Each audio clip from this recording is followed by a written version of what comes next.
Sakalayan gunarnavasya Vande Guru Sri Charanaravindan.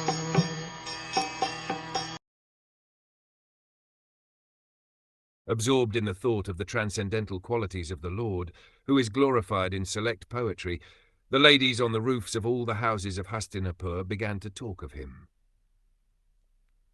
This talk was more attractive than the hymns of the Vedas. In the Bhagavad Gita it is said that in all the Vedic literatures the goal is the personality of Godhead Sri Krishna.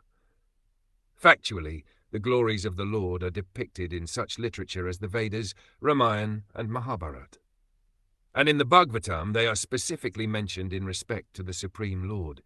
Therefore, while the ladies on the tops of the houses in the capital of the kings of the Kuru dynasty were talking about the Lord, their talk was more pleasing than the Vedic hymns. Anything sung in the praise of the Lord is Shruti mantra. There are songs of Thakur Narottam Das, one of the Acharyas in the Gaudiya Sampradaya, composed in simple Bengali language. But Thakur Vishwanath Chakravarti, another very learned Acharya of the same Sampradaya, has approved the songs by Thakur Narottam Das to be as good as Vedic mantras. And this is so because of the subject matter. The language is immaterial, but the subject matter is important.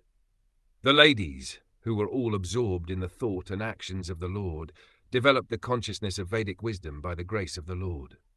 And therefore, although such ladies might not have been very learned scholars in Sanskrit or otherwise, still whatever they spoke was more attractive than the Vedic hymns.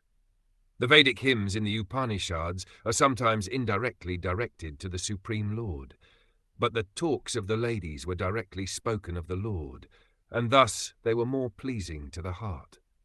The ladies' talks appeared to be more valuable than the learned Brahmins' benedictions.